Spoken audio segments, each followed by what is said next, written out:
Time to realise the concept of time management. एक बहुत ही अलग और बहुत ही खास चीज़ आपके लिए लेकर आया हूँ। बहुत इंपॉर्टेंट सेगमेंट है और डेफिनेटली आज की क्लास के बाद आपको टाइम मैनेजमेंट न कर पाने के तरीके आज आपको पता चल जाएंगे। आज की क्लास में आपको पता चलेगा कि ऐसी कौन सी चीज़ें हैं एक्चुअली में जो आपको हराती हैं और आप कभी ध्यान ही नहीं दे पाए कि वो चीज़ें आपकी दुश्मन आपके अंदर बैठी हुई हैं। अगर हम उन्हें दूर कर दें तो एग्जैक्टली हम जो है जो जिस तरह से टाइम मैनेज करना चाहते हैं वो हमें हासिल हो जाएगा। तो आज की क्लास अगर आप बहुत गंभीरता से कर रहे हैं, बहुत सीरियसनेस के साथ कर रहे हैं, तो मैं बहुत उम्मीद करता हूं कि आज के बाद आपको अपनी बहुत सी कमियों से आज आपका सामना होगा और डेफिनेटली मैं जानता हूं कि आप अपनी कमियों को बहुत आसानी से दूर भी कर पाएंगे। दोस्तों, तो स्वागत है आप सभी का इस मंच पर और टाइम मैनेजमेंट की एक बहुत ही अलग, बहुत ही अद्भुत, जिसके बारे में अभी तक मैंने बात नहीं की है, उन चीज़ों के बारे में आज मैं आपसे बात करने जा रहा हूँ। रेडी हैं? और इस क्लास का पर्पस पहले मैं बताता हूं कि ये क्लास का पर्पस क्या है। आपको सक्सेस में कौन कौन सी दिक्कतें आती हैं, उन सभी चीज़ों के बारे में मैं बात करने आज जा रहा हूं आप सभी से। अगर हम टाइम मैनेजमेंट की बात करें तो एक छोटा सा सेगमेंट होता है जहां पर अगर हम देखें ध्यान से तो इस सेगमेंट को हम थोड़ा सा रियलाइज करें और वो होता है टॉपर और फेलियर।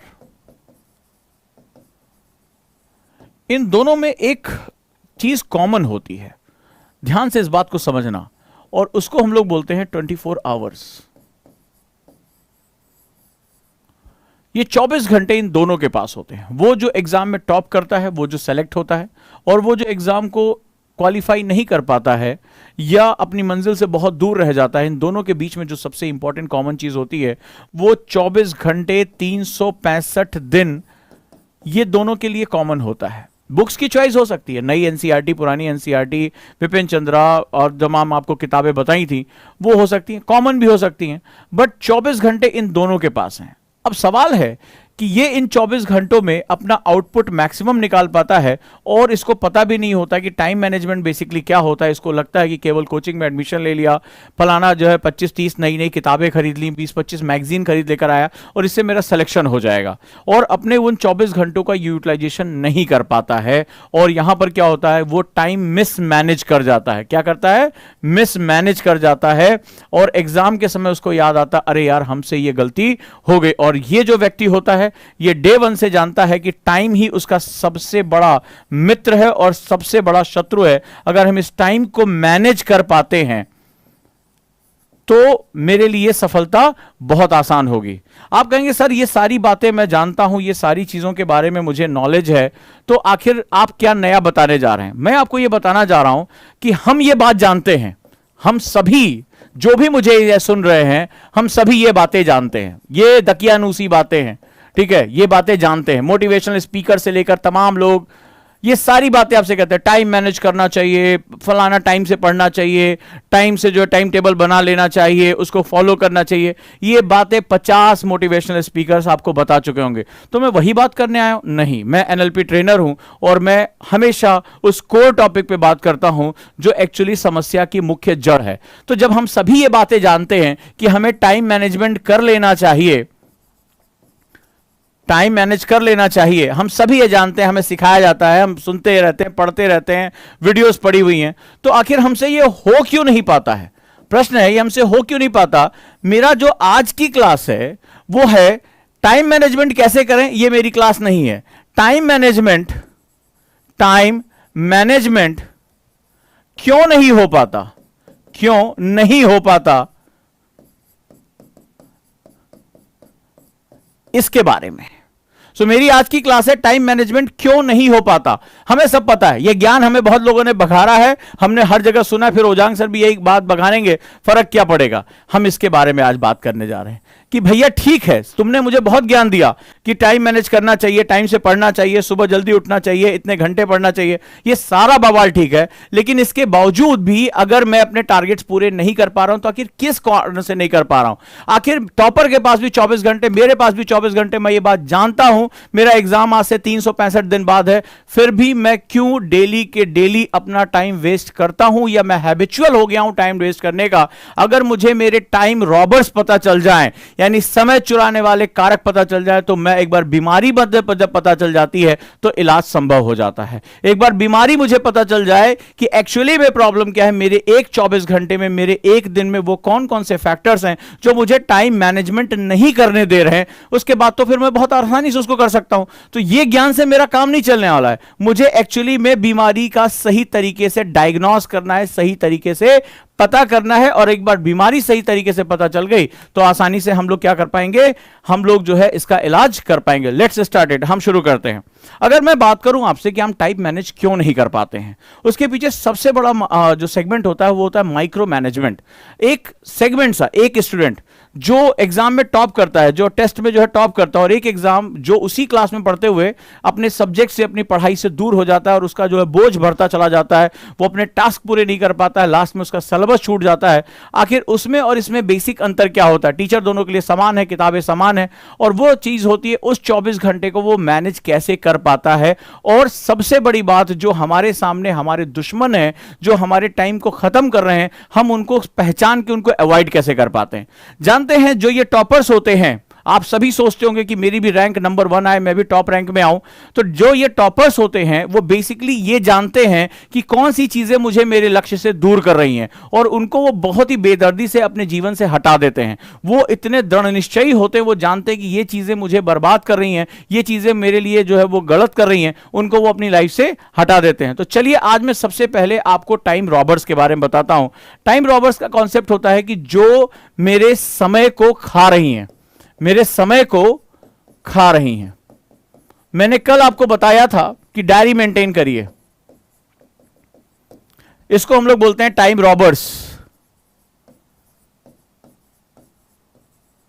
यानी समय चुराने वाले अव्यय।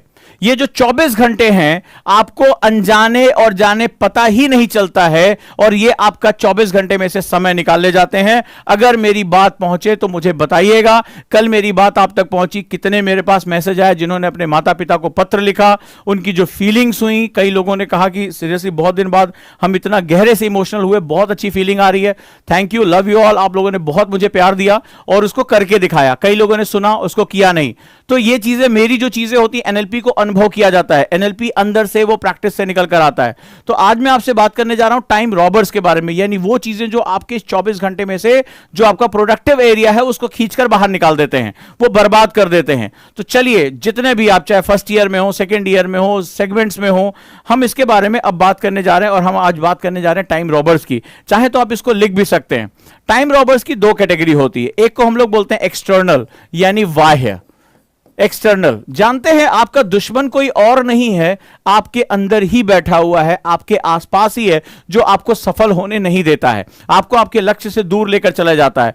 और आप मिसमैनेज हैं, आप अनट्रेन्ड हैं, इसी वजह से आप सफल नहीं हो पाते। कई बार लोग कहते हैं सर मैं बहुत कमजोर हूं, मैं लगता है मेरा भाग्य अच्छा नहीं है, मैं ऐसा लगता है इस एग्जाम के योग्य नहीं हूं। ऐसा कुछ नहीं है, यहां सिर्फ मैटर है कि आप ट्रेंड हैं या अनट्रेंड हैं। ट्रेनिंग का मतलब होता है कि क्या आप अपने इस 24 घंटे को सही तरीके से इस्तेमाल करने योग्य हैं, उसको आपको उसके गुण रहस्य पता है या नहीं पता है। और आपको हराने वाला कोई नहीं है, कोई आपकी किताबें आके नहीं फाड़ जाता, आंखों पे पट्टी नहीं बांध देता, नशीली दवाएं नहीं खिला देता, आपको कोई बेहोश नहीं कर देता कि आप पढ़ नहीं पा रहे। कोई कुछ नहीं होता है, ये सारी बेहोशी मदहोशी सब तुम्हारे यहां दिमाग में चल रही होती है। चलिए हम लोग बात करते हैं एक्सटर्नल यानी बाह्य टाइम रॉबर्स, यानी कि समय चुराने वाले।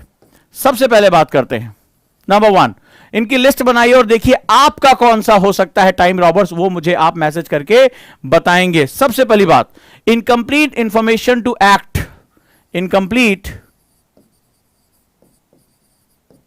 इंफॉर्मेशन टू एक्ट बहुत इंपॉर्टेंट है, और सबसे बड़ा बॉम्ब यही है, यानी किसी काम को करने की अधूरी जानकारी। किसी काम को करने की अधूरी जानकारी मतलब क्या हुआ? जैसे सर मैं आईएएस की तैयारी करना चाहता हूं या चाहती हूं, बहुत बढ़िया बात है। सर मुझे सन 2023 में एग्जाम देना है, बहुत अच्छी बात है, ठीक है, यह इंफॉर्मेशन आपके पास है। सर मैं आईएएस की तैयारी शुरू कर चुका हूं या कर चुकी, बहुत अच्छी बात है। सर मैंने एडमिशन ले लिया, बहुत अच्छी बात है। But what the next step? और आपने कहा सर मैंने विपिन चंद्रा पढ़नी शुरू कर दी, मैंने कहा बहुत अच्छी बात है। लेकिन अगला क्वेश्चन यह है, अब जरा मेरी बात को ध्यान से सुनना और समझना, कि विपिन चंद्रा, मान लो मैं कहता हूं 500 पेज की एक किताब है, इसमें से क्या पढ़ना और क्या नहीं पढ़ना है, क्या मेरे लिए इंपॉर्टेंट और क्या नहीं है, और आपने बिना प्रॉपर इंफॉर्मेशन की इस एग्जाम प्रिपरेशन के आपने सीधे उठाई किताब और उसको यूनिवर्सिटी के बुक की तरह पढ़ना शुरू कर दिया। आपने बिना इस पे ये जाने कि कौन सा तथ्य आपको अधिक फोकस करना है, कौन सा कम फोकस करना है, आपने इसमें अपनी पूरी एनर्जी, पूरी ताकत यहां पर झोंक दी। नतीजा क्या हुआ, धीरे धीरे ये किताब आपका एक बहुत कीमती समय निचोड़ना शुरू कर देती है। या हो सकता है आप इतिहास में 3-4 किताबें लेकर चले आए हो हिस्ट्री पे, एक ही टॉपिक पे, और वहां पर आप सबको थोड़ा थोड़ा थोड़ा थोड़ा एक बार पढ़ रहे हो। ये भी क्या कर रहा है, आपको एक्चुअली में नहीं पता है कि मुझे तैयारी करने के सही डायरेक्शन कैसे लेनी है। Incomplete information to act in any sense, चाहे आप सॉफ्टवेयर इंजीनियर हो, चाहे आप जो है किसी प्रैक्टिस में हो, चाहे आप यूपीएससी की प्रिपरेशन कर रहे हो, सबसे बड़ा टाइम रॉबर जो मैंने देखा है वो यही होता है, हमें काम करने का सही तरीका नहीं पता होता है। तो नतीजा ये होता है कि एक एक किताब, एक एक सब्जेक्ट हमारा इतना टाइम खा जाता है। तैयारी के 365 दिन में, यानी अगर मैं उसको 12 महीने में बांट लूं, तो अगर आप ईमानदारी से मुझे बताइएगा, जो लोग 3-4 महीने से तैयारी कर रहे हैं, शुरुआत के 3 से 4 महीने आप बहुत स्लो होते हैं, आप आराम आराम से मस्ती में चलते हैं। लास्ट में जैसे जैसे टाइम बीतता चला जाता है आपकी हालत खराब हो जाती है, आप टाइम मिसमैनेज कर जाते हैं। अच्छा ये छोड़े वो पढ़ लें, वो छोड़े वो पढ़ लें, और लास्ट में क्या होता है, लगभग आधे लोग जो फॉर्म भरते हैं वो एग्जाम सेंटर नहीं जाते, एग्जाम को ड्रॉप कर देते हैं, क्योंकि उनको लगता है कि वो बिल्कुल बुरी तरीके से फेल हो चुके हैं और अब वो सिलेबस को पूरा नहीं कर पाएंगे। एग्री करते हैं, ऐसा होता है। तो सबसे पहला सेगमेंट होता है इनकंप्लीट इंफॉर्मेशन टू एक्ट, यानी किसी काम करने की सही जानकारी ना होना या अधूरी जानकारी होना। जब मैंने बार बार यहां पर कहा, ठीक है आप आईएएस बनना चाहते हैं, अच्छी बात है, क्या आपने सिलेबस पढ़ लिया, क्या आपने सिलेबस एनालिसिस कर लिया, क्या आपने प्रीवियस ईयर पेपर पढ़ लिया, क्या आपने इस बारे में काम कर लिया कि मेरा मोटिवेशन फैक्टर क्या है, यानी मैं आईएएस या आईपीएस क्यों बनना चाहता हूं और मेरे लिए क्या इंपॉर्टेंट फैक्टर्स इंपॉर्टेंट हो जाते हैं। क्या आपने अपने कारकों पर गंभीरता से सोचा कि कल को जब थकान होगी, मेरे पास जो है वो मुझे ऊब होगी, मैं हार मानने लगूंगा, तब कौन सा मोटिवेशन फैक्टर मुझे खींचकर आगे लेकर जाएगा। आपने इन सब चीजों पे काम नहीं किया, आप सीधे गए और इंटरनेट पे देखा, बुक खरीद के लेकर आए। बच्चे मुझे फोटो भेजते हैं, सर ये वाली किताब पढ़ लें क्या, ठीक है, और वहां से जब है उनका बेसिक, मैं उनसे पूछता हूं इसके पहले के स्टेप पूरे हो गए हैं क्या, बोला नहीं नहीं सर किताब शुरू करते हैं फिर धीरे धीरे सीख जाएंगे। मुझे समझ में आ जाता है कि ये फिर सीखते सीखते बहुत समय लेने जा रहा है। तो पहली चीज, किसी भी काम को करने से पहले उसकी पूरी पर्याप्त जानकारी लेना बहुत जरूरी है। आगे आ जाते हैं, नेक्स्ट वन है telephone and social media. Telephone and social media, एक आंकड़ों के हिसाब से आज की डेट में एक यूथ बहुत बड़ा टाइम स्पेंड करता है इस सोशल मीडिया पे। एवरेज एक यूथ मिनिमम जो है वो 35 मिनट्स, एवरेज की बात कर रहा हूं world wide level, 35 minutes spend करता है। अगर 35 मिनट्स में आप अंदाजा लगाइए, केवल वो सोशल मीडिया पे अपना स्पेंड करता है। एवरेज लोग इससे ज्यादा भी करते हैं, कुछ लोग इससे थोड़ा बहुत कम कर सकते हैं। 35 मिनट वो सिर्फ सर्फिंग में खर्च कर रहा है आज की डेट में, ये बहुत ह्यूज अमाउंट है। और अंदाजा लगाइए, अगर आप 35 मिनट आप बुक को पढ़ने में लगाते हैं, आप बुक को पढ़ने में लगाते हैं, तो आप हर 2 हफ्ते में, 2 वीक में एक बुक खत्म कर सकते हैं। इक्वल टू इतना है, राइट। ये जो आप सर्फिंग में लगा रहे हैं, जिसमें आप जो है वो फोटोज देख रही है, जो आप यहां लगा रहे हैं, इसकी कीमत है कि आप हर 2 हफ्ते में एक किताब खत्म कर सकते हैं। इतना टाइम स्पेंड करने के बाद आप अंदाजा लगाइए कि आफ्टर 1 ईयर आपकी क्या स्थिति होगी। आप अपने कॉम्पिटिटर से कितना पीछे होंगे। आप दोनों ने, इसने जो टॉपर आज कहलाया है और ये जो आज फेलियर कह रहा है, इन दोनों ने अपनी जर्नी एक साथ शुरू की थी, एक ही समय पे शुरू की थी, एक ही जगह से शुरू की थी। लेकिन जो टॉपर है उसको अपने टाइम रॉबर्स के बारे में पता है, कौन मेरा समय चुरा के लेके जाता है। और जो फेलियर होता है वो एक अलग मुगालते में, एक अलग जो है वो नशे में रहता है, और उसका नतीजा होता है कि वो धीरे धीरे जो कंपाउंडिंग इफेक्ट होता है, यानी सक्सेस का कंपाउंडिंग जो होता है, उसको बनाने से चूक जाता है। आप अंदाजा लगाइए कि हर महीने 2 बुक नहीं पढ़ लेना, यानी कि 12 महीने में 24 बुक्स एक्स्ट्रा पढ़ लेना, यानी 24 बुक्स की नॉलेज इस व्यक्ति की 1 साल बाद इससे ज्यादा होगी। आप अंदाजा लगा के देखिए इसका नॉलेज बेस कहां से होगा। कोई एक्स्ट्रा टाइम नहीं, कोई एक्स्ट्रा सेगमेंट नहीं, सेम टाइम में जहां पर यह व्यक्ति अपना टाइम बर्बाद कर रहा है, यह व्यक्ति अपना जो है वो बेस बनाता जा रहा है। 35 मिनट आपको लगा 35 मिनट तो चिल मारते यार, भाई को रिलैक्स भी तो चाहिए, माइंड को रिलैक्स भी तो चाहिए। लेकिन रिलैक्स की कीमत आप देखिए क्या है, रिलैक्स की कीमत देखिए, ये टॉपर उस रिलैक्स की कीमत, उस रिलैक्स के टाइम को वो 24 किताबों में कन्वर्ट कर देता है। इन दोनों की नॉलेज में 24 बुक्स के बराबर डिफरेंस आएगा, और आप जानते हैं कि ये डिफरेंस जमीन आसमान का अंतर पैदा कर देता है। फिर हम केवल टॉपर्स की फोटो लगाने को मजबूर होते हैं, हम फोटो में जाने की स्थिति में नहीं आ पाते हैं। क्लियर है? नेक्स्ट वन, अगला अगर हम बात करते हैं, और वो होता है रूटीन प्रॉब्लम। रूटीन बड़ी इंपॉर्टेंट प्रॉब्लम है। जैसे मेरे कई स्टूडेंट हैं जो पुलिस में हैं, अब इनकी ड्यूटी एब्रप्टली लगती है, यह भी बड़ा टाइम रॉबर्स होता है। या जैसे आपका रूटीन, जैसे आप मान लीजिए आपके पास कोई सेगमेंट नहीं है, आप देर रात तक आपने वेब सीरीज देखी, आज अच्छी लग गई। अब वेब सीरीज का एक नशा है, फर्स्ट एपिसोड से शुरू हुआ तो सेकंड, थर्ड, फोर्थ, जब तक वो खत्म नहीं हो जाएगा लोग देखते रहते हैं। मैंने ज्यादातर लोगों से बात किया, वो पूरी सीरीज देख के उठते हैं। अब आप रात में देर से सोए तो ऑब्वियस सी बात है अब आप देर से उठेंगे, यानी जो सुबह आपने 2 घंटे पढ़ने का स्लॉट रखा था वो आपने क्या किया, मिस कर दिया। बोला कल से देखेंगे यार, कल से जरूर पढ़ लेंगे। आपका रूटीन एब्रप्ट है, आप कोई भी शेड्यूल नहीं बना पा रहे हैं, और जब शेड्यूल नहीं बना पा रहे हैं और आप डेली हैजार्डली तरीके से, मतलब आपका कभी आप वेब सीरीज देखने लगते हैं, कभी आप पढ़ाई करने लगते हैं, तो कभी आप उस समय घूमने चले जाते हैं, आपका मूड जो है वो अलग अलग तरीके से होता है। कई बार आप जो गपशप में लग जाते हैं, सोशल मीडिया पे लग जाते हैं, तो बेसिकली आपकी जो बॉडी एंड माइंड है उसको एग्जैक्टली नहीं पता कि ये जो मेरा टाइम स्लॉट है 2 से 4 बजे का या 6 से 8 बजे का, इसमें मुझे एग्जैक्टली करना क्या है। तो जब हमें ये नहीं पता होता, हमारे माइंड को ये चीज नहीं पता होती है कि हमें इस स्लॉट में करना क्या है, तो वो बोर होना शुरू हो जाता है। क्या होता है? वो बोर होना शुरू हो जाता है, और बोर के लिए वो ऑप्शंस ढूंढता है कि यार थोड़ा सा कैसे अपने आप को बोरियत से बचाएं। और जो हमारे पास आज की डेट में हमारे मोबाइल में ही सारा इंफोटेनमेंट अवेलेबल है, सारी चीजें अवेलेबल है, वो तुरंत हमें एक क्लिक पे, एक ऐसा टच मारा, कहीं उठ के ना रिमोट दबाना, कुछ नहीं करना, सिर्फ टच मारा, और फिर तो ऐसी दुनिया खुलती है जो बोरियत के नाम पे आपका दिमाग घंटों आपके लक्ष्य से आपको दूर लेकर चला जाता है।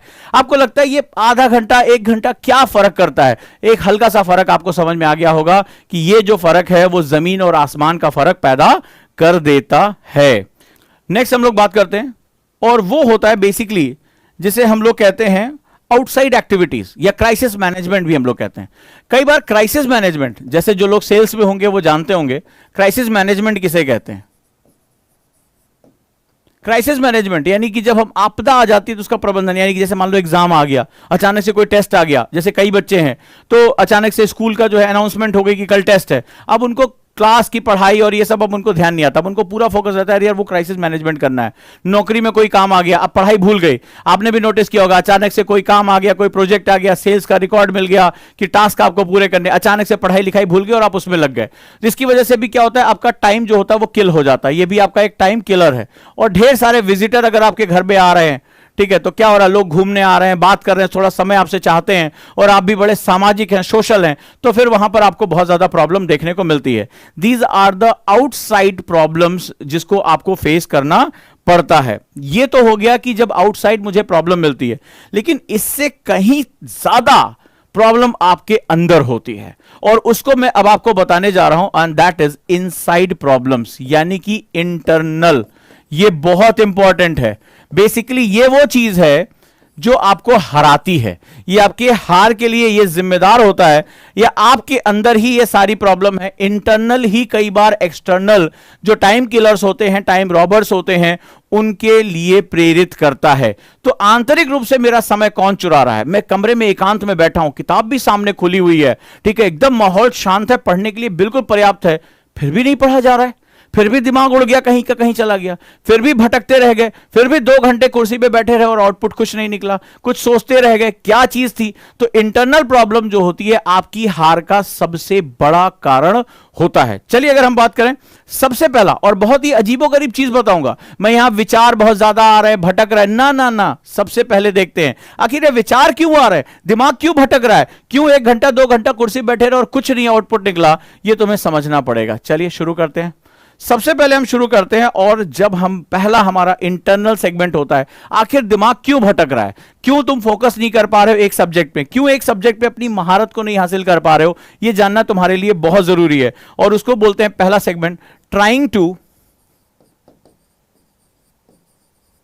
Do so much. ये सबसे इंपॉर्टेंट है। सारे बवाल की जड़, ये विचार इतने आ कहां से रहे हैं, ये थॉट्स इतने कहां से जनरेट हो रहे हैं, उसके पीछे जो सब कुछ है वो है एक साथ बहुत ढेर सारी चीज करने की कोशिश। एक साथ बहुत ढेर सारी चीज करने की कोशिश। कई लोगों का मैंने टाइम टेबल देखा, सुबह उठेंगे, ज्योग्राफी, ऐसे होता है टाइम टेबल, बताना 1 hour, history 1 hour, polity 1 hour, newspaper 1 hour, science 1 hour, इस तरह का टाइम टेबल बनाते हैं। मतलब एक ही दिन में ब्रह्म ज्ञान लेके निकलेंगे जब शाम को सोएंगे, और उनका दिमाग किसी भी विचार को पढ़ने, सोचने, उसको एसिमिलेट करने, उसके ऊपर अपनी धारणा बनाने का समय नहीं पाता है। According to the my experience, कहते ना, एक कहावत हमारे यहां बहुत पहले कही, आधी छोड़ सारी को धावे, आधी छोड़ सारी को धावे, आधी मिले ना सारी पावे। ये बिल्कुल वही है, ठीक है। रशियन प्रोवर्ब में कहा गया, when you chasing 2 rabbits at the same time you will get neither one. जब आप एक साथ 2 खरगोशों का पीछा करते हैं तो आपको एक भी नहीं मिलता है, दोनों आपको अलग अलग डायरेक्शन में भगा ले जाएंगे।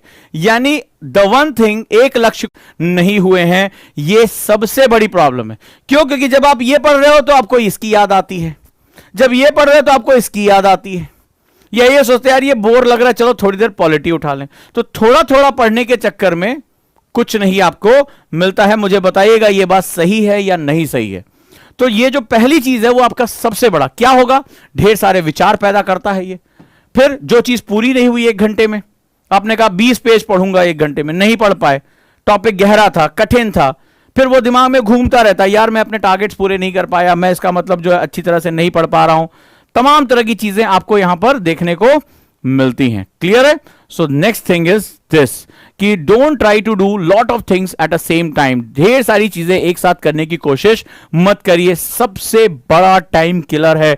बताइए, एग्री करते हैं आप इस बात को? एग्री करते हैं? क्या मैंने आपकी नब्ज को पकड़ लिया? क्या इस तरह के टाइम टेबल आपने, मेरे पास 50 टाइम टेबल मैंने स्टूडेंट के देखे हैं, मैं तो आपकी ही चीजों पे आपका सेमिनार कर देता हूं। मानते हैं इस बात को? So this is one of the biggest problem. ये क्या होगा, आपके दिमाग को जंबल कराता है, भागता रहता है, आपकी एनर्जी जो फोकस होनी चाहिए वो जंबल करती रहती है।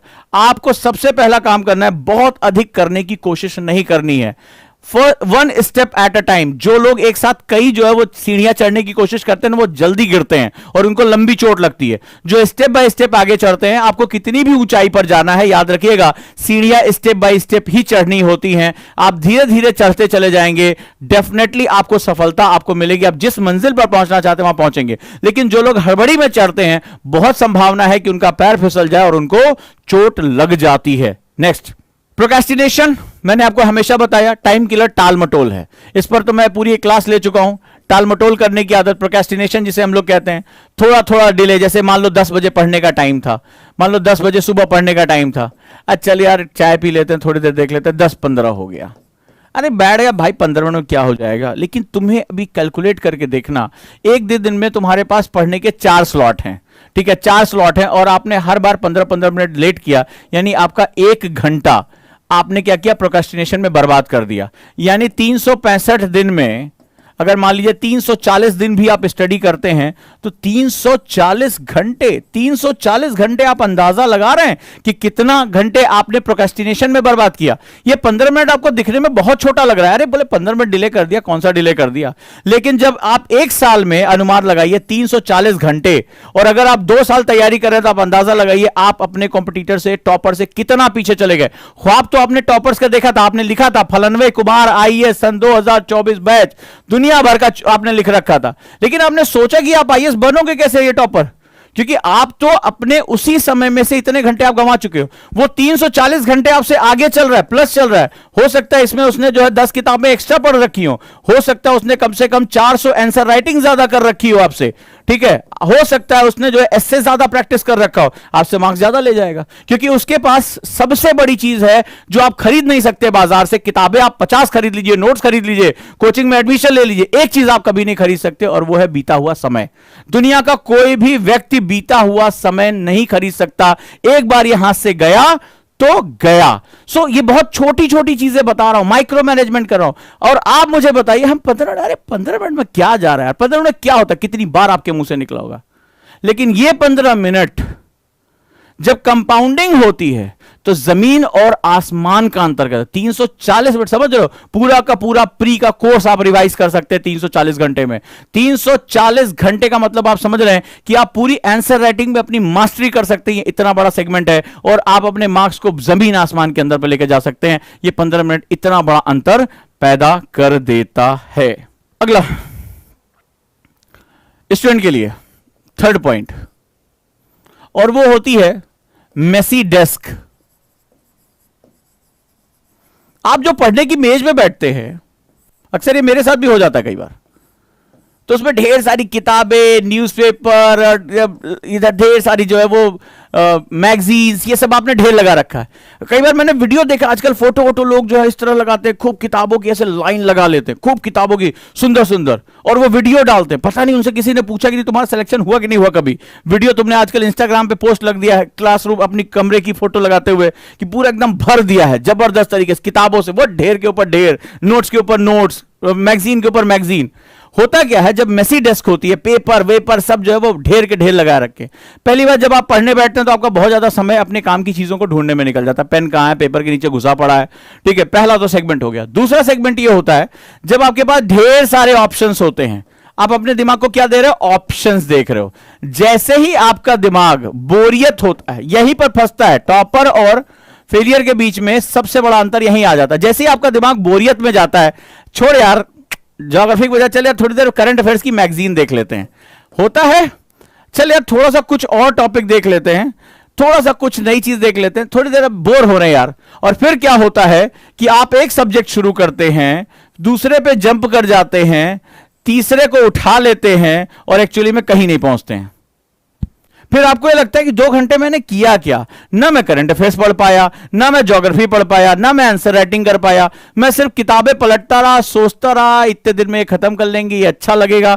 राइट और नॉट राइट, मुझे ये बताइएगा, ऐसा होता है कि जब मेसी डेस्क होती है, जब आपकी डेस्क क्लीन है, आपको जो मुझे बुक पढ़नी है, जो मुझे नोट्स चाहिए, जो मेरा पेन है वो मेरे पास रखा है, और उससे ज्यादा कुछ भी कोई फालतू चीज नहीं, कोई मोबाइल नहीं रखा है, कोई कुछ नहीं रखा है, आप आराम से लंबे समय तक पढ़ते हैं। आप अपना मोबाइल भी रख लेंगे, सोशल मीडिया ऑन भी कर लेंगे, किताबें ढेर सारी रख लेंगे, न्यूज़पेपर भी रख लेंगे, थोड़ी थोड़ी देर आप थोड़ा सा पढ़ते हैं, ला यार जरा न्यूज़पेपर में जोड़ के देखे इसमें क्या है। अब पता चला न्यूज़पेपर उठा लिया तो 4, अरे अफगानिस्तान में इतने लोग मर गए, फिर आप वहां पे घुस गए। फिर आधे घंटे बाद अबे मैं तो ज्योग्राफी ढूंढ रहा था, ये मैं कहां अफगानिस्तान में घुस गया। फिर थोड़ी देर बाद ये आता था, लेकिन तब तक आपका क्या होता है, एक बहुत बड़ा टाइम बर्बाद हो जाता है। तो कोशिश करिए इंटरनल जो आपकी ये जो डेस्क है उसको क्लीन करके रखिए, उसमें उतनी चीज रखिए जो आपके काम की है, बाकी सबको हटा दीजिए, लॉक कर दीजिए, ताकि जब दिमाग आपका ऑप्शंस ढूंढे कि चल यार कुछ और देखते हैं, तो उसको बोला चल बैठे यहां पे चुपचाप, ये खत्म करके उठना है आज। तो तुम्हारा दिमाग हमेशा जो होता है, mind is like a monkey, बंदर की तरह है, तो ये कूदता रहेगा, इसको तुम्हें कंट्रोल करना है। टॉपर कंट्रोल कर ले जाता है, और जो नहीं कर पाता है वो फिर कहता है कि भैया ये हमारा 5वां अटेम्प्ट है, देखते हैं प्री निकलता है कि नहीं निकलता है। तो कहानियां तो हर कोई सुना रहा है, तुम भी सुनाइए, वो भी सुनाए, इसमें कोई भी बड़ी बात नहीं है। एंड द लास्ट वन, ये मैंने देखा आज के यूथ में बहुत ज्यादा प्रॉब्लम है, और मुझे बताना ये है या नहीं है।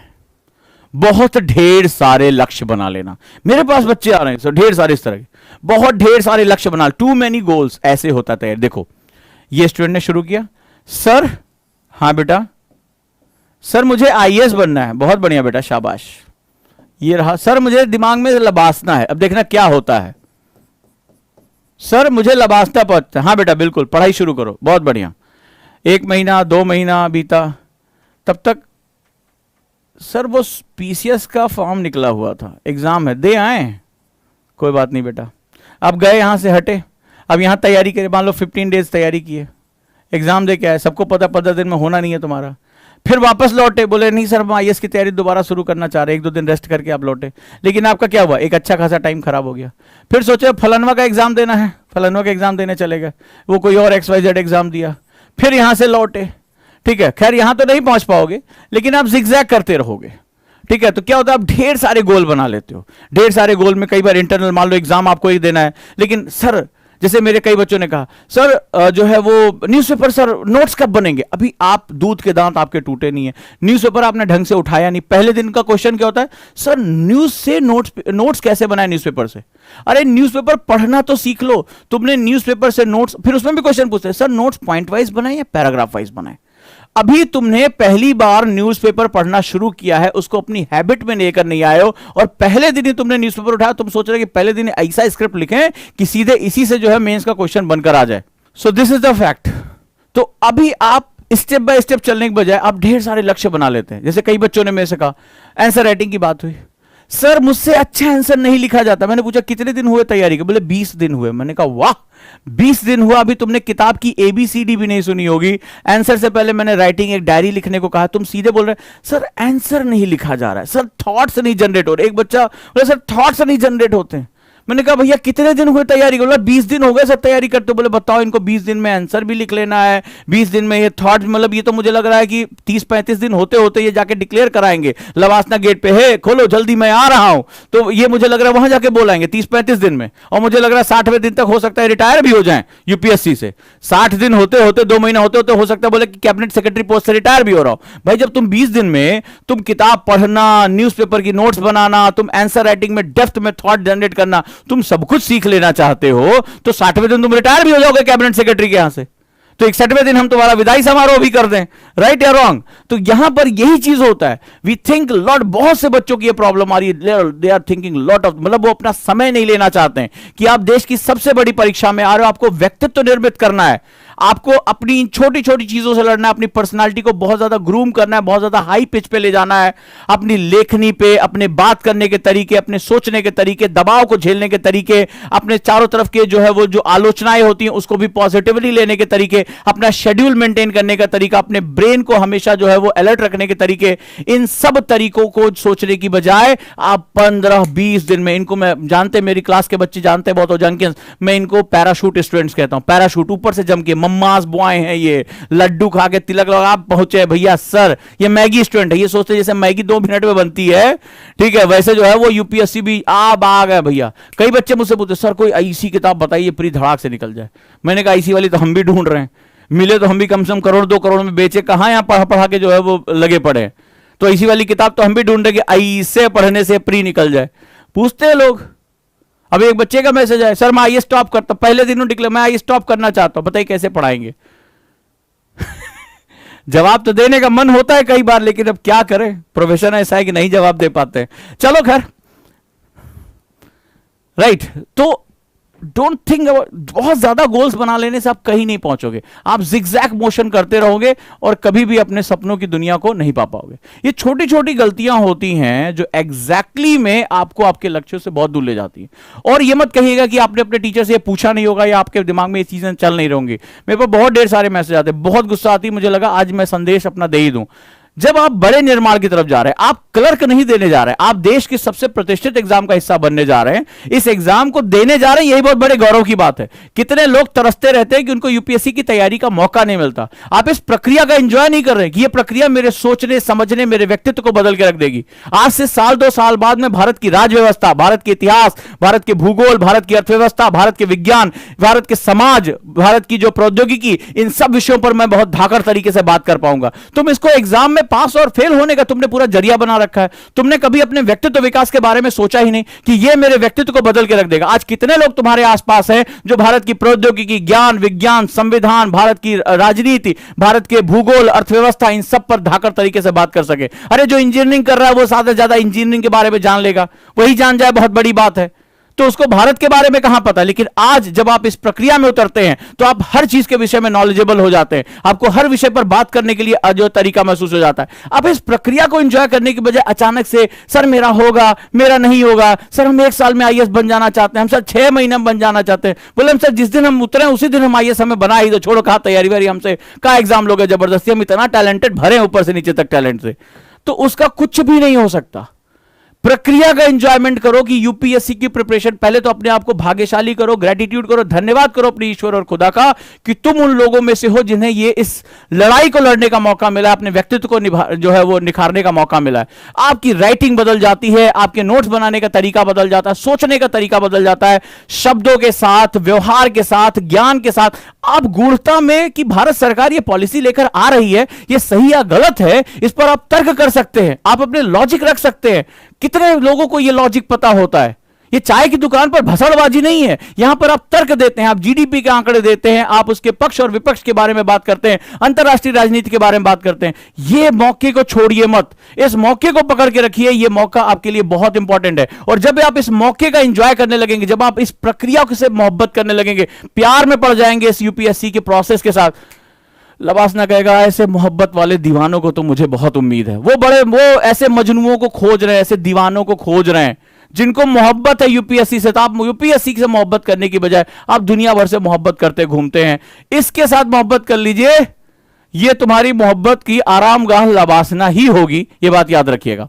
सो ये बहुत, आप मानते हैं कि ये एक बहुत बड़ा टाइम किलर रहा है? बहुत से बच्चे मेरे साथ कहते हैं, ठीक है, तो हम भी यही सोचते हैं कि 60वें दिन ये कैबिनेट सेक्रेटरी ना बन जाए, हमें तो यही टेंशन लगी रहती है इनकी प्रगति देखकर।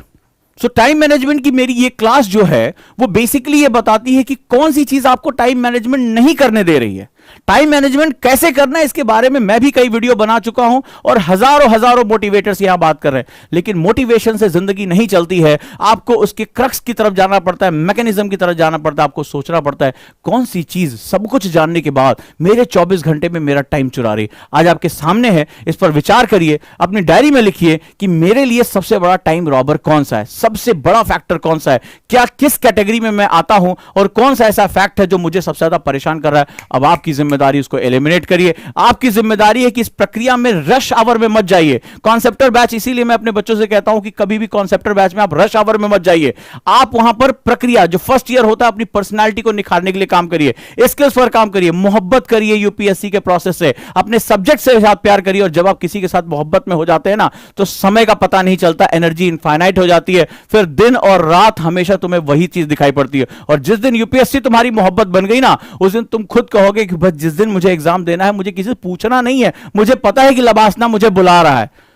तो जब तुम्हारी प्यार बहुत शिद्दत से होता है, तुम्हें पता है कि तुम्हारी मोहब्बत तुम्हें बुला रही है, तो फिर अपनाम से तुम वहां पहुंच जाओगे। तो हम कॉन्सेप्टर को इसीलिए 2 पार्ट में तोड़ देते हैं। फर्स्ट ईयर में हम सिर्फ ये कोशिश करते हैं कि आप सिलेबस से दूर रहकर हर सब्जेक्ट की डेप्थ में जाने की कोशिश करो, उसके क्रक्स को समझने की कोशिश करो, उसकी मोहब्बत को समझने की कोशिश करो। एक बार ये सब्जेक्ट तुम्हारी पर्सनैलिटी का हिस्सा बन गया तो फिर इसके बाद जो बिल्डिंग बननी है वो तो बेतहाशा दुनिया देखेगी इस सेगमेंट को लेकर। तो इसी के साथ जुड़े रहिए। और उजांगा एकेडमी हमेशा ये कोशिश करती है, हम लगातार ये कोशिश कर रहे हैं, ये मेरी क्लास भी उसी कॉन्सेप्टर बैच का हिस्सा है, उसी फाउंडेशन एनसीईआरटी बैच का हिस्सा है, जहां हम लगातार कोशिश करते हैं कि कौन सी चीज मेरे बच्चे की सक्सेस को रोक रही है। हम उसको आते हैं, एलिमिनेट करते हैं, हम क्लास में बात करते हैं और हम कोशिश करते हैं कि हम आपकी इस प्रॉब्लम को खत्म कर दें। क्योंकि एक बार वो बाधाएं खत्म हो गई तो जीत तुम्हारी कौन रोक के दिखाएगा, जरा देख के बताओ। अगर तुम चलने की हिम्मत रखते हो, सफर में रुकते नहीं हो, पैर तुम्हारे चलते रहते हैं, बाधाएं हमने हटा दी तो मंजिल तो तुम्हें अपने आप ही मिल जाएगी, कोई इसको रोकने वाला नहीं है। और लगातार हम यही कोशिश करते हैं और हमारी यही तकनीकी दूसरों से हटकर है, इसीलिए जो रिजल्ट्स हमारे फेवर में आते हैं वो बहुत ही बेशकीमती और बहुत ही बेहतरीन होते हैं। बहुत ही कम उम्र के बच्चे जो है लबासना पहुंच रहे हैं। तो इसी तरह की परंपराओं को हम लेकर आगे बढ़ रहे हैं।